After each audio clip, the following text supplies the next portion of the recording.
जय हिंद दोस्तों, मैं राहुल कुमार फिर से एक बार स्वागत करता हूं आपका आरसीएस क्लासेस पे। तो आज जो हम लोग जिस कड़ी में बात कर रहे थे उसी कड़ी से आगे बात करेंगे। 7.1 प्रश्नावली हम लोग का पूरा हो चुका है और आज जो बात करेंगे 7.2 के बारे में। तो उसको बात करने से पहले हम लोगों को विभाजन सूत्र के बारे में जानना होगा, जो हम लोग जानेंगे। और कैसे विभाजन सूत्र क्या होता है याद नहीं करना है, रटना नहीं है, समझना है। और कैसे समझेंगे, चलिए उसी के बारे में हम लोग बात करेंगे। ठीक है, तो देखिए स्टार्ट करते हैं। जैसे विभाजन सूत्र, ठीक है, जैसे मान लीजिए कोई पॉइंट है, कोई रेखा है, तो उसको कोई भी बिंदु बांट रही है ना, दो भाग में बांट रही है, तो कितने अनुपात में बांटेगी। और तो अगर मान लीजिए कोई भी अनुपात में बांटे, मान लीजिए 2, 3, मान लीजिए कि इसको ये एक भाग और ये 3 भाग में बांट रही है, तो इस पॉइंट का निर्देशांक कितना होगा। तो इसके निकालने के लिए क्या होता है विभाजन सूत्र, उसके बारे में हम लोग जानेंगे। ठीक है, तो विभाजन दो प्रकार से होता है दोस्त। एक होता है अंतः, अंदर की ओर, एक बाहर की ओर होता है। ठीक है, तो देखिए अगर कोई पॉइंट ए और बी है और उसके बीच में अगर कोई पी मान लीजिए विभाजन हो रहा है बीच में, यानी अंदर हो रहा है, तो इस तरह का विभाजन को हम लोग बोलेंगे अंतः विभाजन। क्या बोलेंगे? अंतः विभाजन। ठीक है, अगर मान लीजिए ए बी कोई बिंदु है और उस बी के बढ़ाए हुए भाग पर बाहर पी बिंदु पे विभाजित होता है, तो इसको हम लोग बोलेंगे बाह्य विभाजन। ठीक है, तो देखिए होता क्या है कि अंतः विभाजन में जो निर्देशांक बिंदु होता है x, तो उसके लिए जो हम लोग फार्मूला लिखते हैं, समझिए कैसे लिखते हैं। m1x2 है ना, m1x2 plus n1x1 sorry nx1, अब बट्टा में दोनों को जोड़ देते हैं m प्लस n। ठीक है, अगर x का वैल्यू निकालना होगा अंतः विभाजन के लिए, तो इधर वाला में उधर वाला से, ठीक है ना, तो m1x2 plus n1x1 sorry n1 नहीं है, सीधे nx1 अब बटा m प्लस n होता है। ठीक, अगर हमको y का वैल्यू निकालना होगा तो कोई दिक्कत नहीं, जहां पे x लिखे हुए हैं वहां y लिख देंगे, तो my2 प्लस ny1 है ना, ny1 अब बटा में m प्लस n हो जाएगा। ठीक है, बात समझ गए इस बात को, क्या होता है my2 प्लस ny1 बटा m प्लस n। और जो बाह्य विभाजन करते हैं उसमें थोड़ा सा चेंज है, क्या है कि बस जहां पे हम लोग प्लस लिखे हैं ना, उसके जगह पे क्या कर देंगे, माइनस कर देंगे, यानी x बराबर लिखना होगा तो mx2 प्लस nx1 अब बटा में सॉरी माइनस होगा, क्या होगा बाह्य विभाजन में माइनस होगा, अब बटा m माइनस n। अगर y बराबर लिखना होगा तो आप लोग बता सकते हैं अब क्या होगा, my2 माइनस ny1 अब बटा m माइनस n। ठीक है, तो ये बाह्य विभाजन का फॉर्मूला रहा आपका, यह अंतः विभाजन के लिए फॉर्मूला रहा। ठीक, तो ये दो फॉर्मूला होते हैं। ठीक है, अब इसी से हम लोग बात करेंगे कि ये तो विभाजन फॉर्मूला हो गया। अब बात करेंगे कि यदि m और n का रेशियो 1 हो, ठीक है, m और n का अनुपात 1 हो, तब क्या हो सकता है। तो देखिएगा, अगर मान लिया जाए कि m और n का अनुपात 1 हो, ठीक है, तो इसको इरेज करके आपको हम बताते हैं। अगर इसमें देखिए हम m और n की जगह पे क्या लिख रहे हैं, m अनुपात n बराबर 1:1 ले ले। ठीक है, 1 रख दे, अर्थात मध्य बिंदु का यह निर्देशांक निकलेगा। तो देखिए m की जगह पर अगर 1 लिख देंगे तो x बराबर क्या लिख सकते हैं, या x बराबर लिख सकते हैं कि 1 गुने x2 प्लस n गुने n की जगह पर तो 1 लिखना है, n गुने x1 अब बट्टा में 1 प्लस 1, तो क्या हो जाएगा x2 अब प्लस x1 अब बट्टा में 2, या इसको लिख सकते हैं x1 प्लस x2 बट्टा 2, है ना। अगर उसी प्रकार से अगर y बराबर लिखना होगा तो क्या हो जाएगा y1 प्लस y2 बट्टा में 2।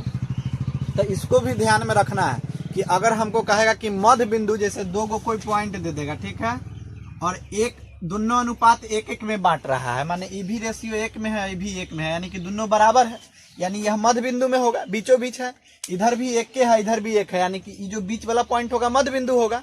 तो इस स्थिति में अगर मध्य बिंदु का निर्देशांक कहेगा निकालने के लिए, मध्य बिंदु का निर्देशांक, तो उसके लिए x और y का फॉर्मूला होता है कि x पहला जो दिया गया है उसका x निर्देशांक और उसका दूसरा को x निर्देशांक के जोड़ के आधा, यानी x1 प्लस x2 बटा 2। और अगर y निकालना होगा तो y1 प्लस y2 बटा 2। जैसे कि आप देख रहे हैं यहाँ पे, तो ये मध्य बिंदु के लिए हुआ, ठीक है। लेकिन एक चीज और आता है, जैसे कि त्रिभुज से रिलेटेड आ जाता है और उसको केंद्रक निकालने के लिए बोलता है। तो देखिए बताते हैं वो क्या होता है।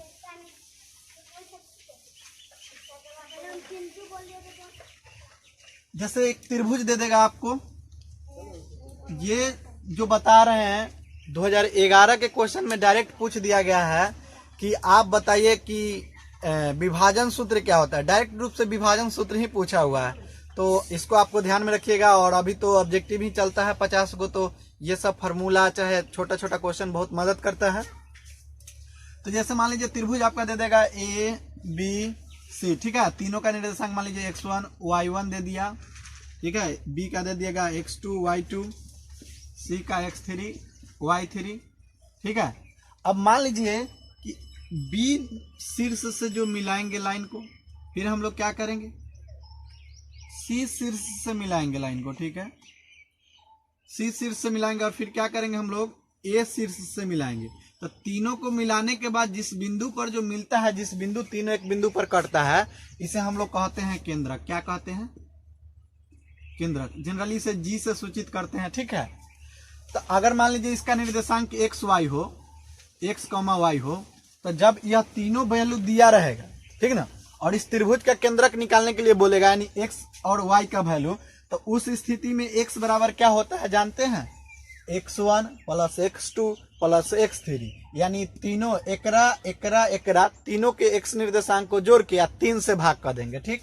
यानी x बराबर x1 plus x2 plus x3 बटा में 3, ठीक। अगर मान लीजिए कि हमको y कहेगा निकालने के लिए, तो y1 plus y2 plus y3 बटा में क्या हो जाएगा, 3 हो जाएगा। यानी कि तीनों के y निर्देशांक जोड़ के 3 से भाग कर देंगे, ठीक है। तो अब हम लोग बात करेंगे, ये चीज आपको समझ में आया, उम्मीद करते हैं कि समझ में आया होगा।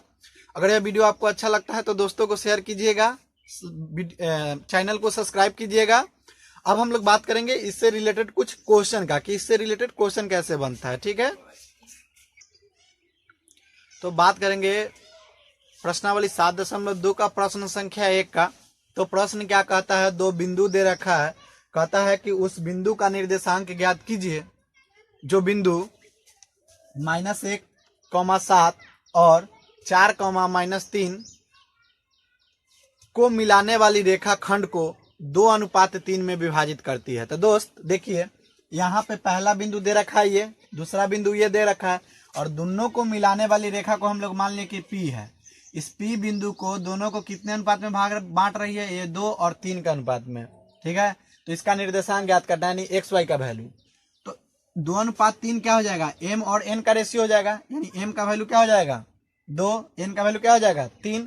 तो हम लोग लिख भी सकते हैं कि दिया गया है M बराबर इतना, N बराबर इतना, है ना, M बराबर 2, N बराबर 3, और X1 का वैल्यू कितना हो जाएगा -1, Y1 का वैल्यू कितना हो जाएगा 7, x2 का वैल्यू 4 और y2 का वैल्यू क्या है -3। तो जो विभाजन सूत्र में हम लोग पढ़ चुके हैं, क्या x बराबर क्या फॉर्मूला पढ़े हैं, x बराबर mx2, यानी इसमें इससे प्लस nx1 बटा m प्लस n, है ना, पढ़े हैं। तो ई फॉर्मूला पे रख दीजिए। तो x का ना वैल्यू निकालना है, तो x बराबर देखिए m का वैल्यू कितना है 2, तो m के जगह पे 2 रख दीजिए, गुना x2 का वैल्यू कितना है 4, तो रख दे 4, प्लस n का वैल्यू देखिए तो 3 है, तो इधर 3 रख देते हैं, अगुण x1 का वैल्यू कितना है -1, है ना, तो यहाँ पे रख देंगे -1, m प्लस n, तो m का वैल्यू 2 प्लस n का वैल्यू 3, है ना। तो देखिए गुना कीजिए, 4 दूना 8। अब यहाँ पे देखिए क्या होगा, ई माइनस है ना, ई प्लस, तो प्लस माइनस क्या होगा जानते हैं ना, माइनस, क्या होगा 3 बटा में 3 2 5, 8 में से 3 गया तो 5, 5 बटा 5 कीजिएगा तो कितना होगा 1, यानी x का वैल्यू कितना निकल गया 1। और फिर हम लोग इसी प्रकार से y निकालेंगे, तो y बराबर क्या पढ़ चुके हैं आप लोग, my2, जहाँ पे x लिखे वहां पे y लिखेंगे, प्लस ny1 बटा में m प्लस n, यही ना होता है। तो देखिए क्या होगा, एम का वैल्यू मालूम है ना 2, y2 का वैल्यू देखिए कितना है माइनस में 3, तो लिख दीजिए माइनस में 3, अब प्लस n का वैल्यू तो 3 मालूम है, देख लीजिए यहाँ पे, और y1 का वैल्यू कितना मालूम है 7, तो लिख सकते हैं ना गुना में 7 आ है m प्लस n, तो 2 प्लस 3 है ना वैल्यू। अब देखिए 3 दूना 6, लेकिन देखिए 2 प्लस में है, कुछ कोई चिन्ह नहीं है तो प्लस का चिन्ह है, और 3 माइनस में, तो प्लस माइनस माइनस हो जाएगा कि नहीं। और यहाँ पे देखिए प्लस है तो 70 क्या हो जाएगा 21, अब बट्टा में 5, तो माइनस में 6 अब प्लस में 21, तो बताइए घटाएंगे तो कितना होगा। जब प्लस माइनस रहता है तो घट जाता है, यानी 21 में से 6 घटा लीजिएगा तो कितना होगा, 11 में 6 हो गया 5, तो यानी 15 होगा ना। और ज्यादा प्लस में है 21, इसीलिए प्लस में होगा। अब बट्टा 5 काट देंगे तो कितना मरतबे में, 3 मरतबे में कट जाएगा। यानी हम कह सकते हैं, क्या कह सकते हैं कि P बिंदु का निर्देशांक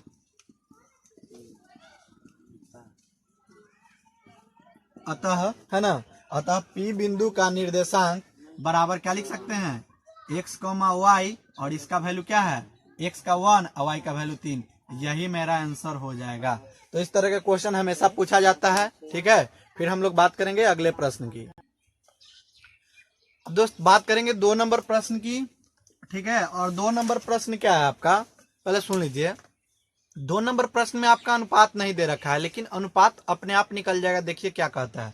2 नंबर प्रश्न में 2 बिंदु दे रखा है, एक बिंदु है 4, -1 और दूसरा बिंदु है -2 और 3। तो कहता है कि बिंदु 4, -1 और -2, -3 को जोड़ने वाली रेखाखंड को सम त्रिभाजित करने वाला बिंदु का निर्देशांक ज्ञात करना है। तो सम त्रिभाजित, तो सम मतलब समान, त्रि मतलब 3, अभाजित मतलब 3 भाग में बांटने वाला बिंदु का निर्देशांक पूछ रहा है।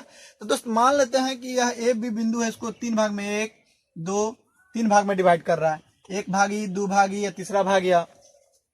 तो अगर मान लीजिए हम निर्देशांक यहाँ पे मान लेते हैं, तो देखिए ये भाग कितना हो जाएगा, इधर वाला भाग एपी का जो भाग कहेंगे तो 1 भागी 1 भाग 2, तो ये 2 हो जाएगा, इधर 1 हो जाएगा।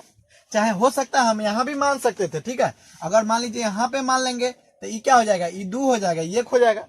हालांकि कोई मान के चलेगा तो आंसर आ ही जाएगा और वही होगा, ठीक है। तो हम लोग मान लीजिए कि पी यहाँ पे है, तो इधर क्या भाग हो जाएगा 2 और इधर 1, तो यही हो जाएगा। एम का वैल्यू 2 है, एन का वैल्यू 1 दिया नहीं गया था, लेकिन हम लोग निकाल लिए। 2 को पॉइंट x1 y1 और x2 y2 का वैल्यू मालूम है, तो x y का वैल्यू नहीं निकल जाएगा। जो फार्मूला बताया फार्मूला पे लिख के तो लिखेंगे कि चूंकि बिंदु ए तथा बी सम त्रिभाजित होती है, इसीलिए हम लोग लिख सकते हैं क्या, 3 भाग है तो एपी को हम लोग वहां मान लिए, तो एपी अनुपात पीबी बराबर क्या लिख सकते हैं, 2:1 लिख सकते हैं। और यही हो जाएगा एम एन का वैल्यू।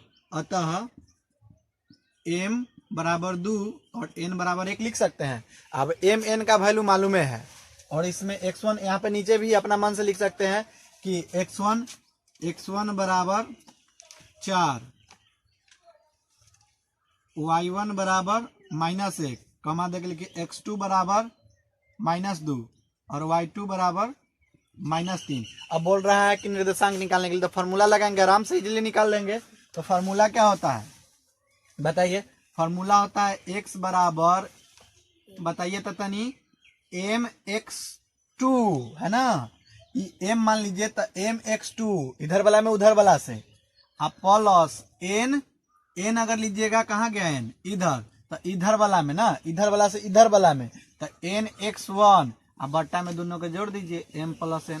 अब वैल्यू रख दीजिए, m का वैल्यू कितना है 2, x2 का वैल्यू कितना है तो -2 तो रख दीजिए, अब प्लस n का वैल्यू कितना है तो 1, x1 का वैल्यू कितना है देखिए 4, अब बट्टा में m प्लस n तो 2 और प्लस 1, तो क्या होगा देखिए 2 दूना तो 4। अब देखिए ये माइनस में 2 है प्लस में, तो ये माइनस में होगा, अब प्लस में दोनों है तो 4 एकम 4, अब बट्टा में 2 1 3। सुनिए माइनस में 4 प्लस में 4 तो कितना होगा, कट के तो 0 आ जाएगा, तो 0 बट्टा कितना होगा 3। यानी क्या हो जाएगा 0 हो जाएगा, यानी x का वैल्यू कितना आ गया 0। अगर हम y का निकालेंगे तो देखिए इसको हम इधर वाला को इरेज करते हैं और फिर बनाते हैं, ठीक है। इसको तो y बराबर हम लोग क्या लिख सकते हैं, y बराबर फॉर्मूला बताइए तो आप लोग my2 प्लस ny1 बटा m प्लस n, है ना। तो m का वैल्यू 2, y2 का वैल्यू बताइए कितना है -3, प्लस n का वैल्यू 1, y1 का वैल्यू कितना है देख लीजिए -1, अब बटा m प्लस n यानी 2 प्लस 1, है ना, ये ना वैल्यू है। तो क्या होगा 2 तिया 6, लेकिन ये प्लस माइनस माइनस, यहाँ पर देख लीजिए ये माइनस में है ये प्लस, तो प्लस माइनस क्या हो जाएगा मिलेगा तो माइनस 1 का 1, अब बटा में 2 1 3, तो क्या हो जाएगा -6 -1 -7 बटा 3, माइनस माइनस जुटना जाएगा, सेम चिन्ह है तो, और चिन्ह तो माइनस का रहेगा लेकिन काम होगा जोड़ का। तो अगर हम कहें कि अतः P बिंदु का निर्देशांक बराबर लिख सकते हैं x का वैल्यू 0 और y का वैल्यू कितना है -7 बटा 3, यही ना आंसर हो जाएगा हम लोगों का। तो इस तरह से किसी भी प्रकार के इसका हम लोग अगर थोड़ा सा समझ विकसित करें तो प्रश्न को हल कर सकते हैं। और कभी हो सकता है कि कभी अनुपात पूछ ले, कभी XY बिंदु का निर्देशांक पूछ ले, इसी तरह के इसमें क्वेश्चन पूछा जाता है, कभी केंद्रक पूछ ले, कभी मध्य बिंदु पूछ ले, तो इस तरह से हम लोग बनाएंगे, ठीक है।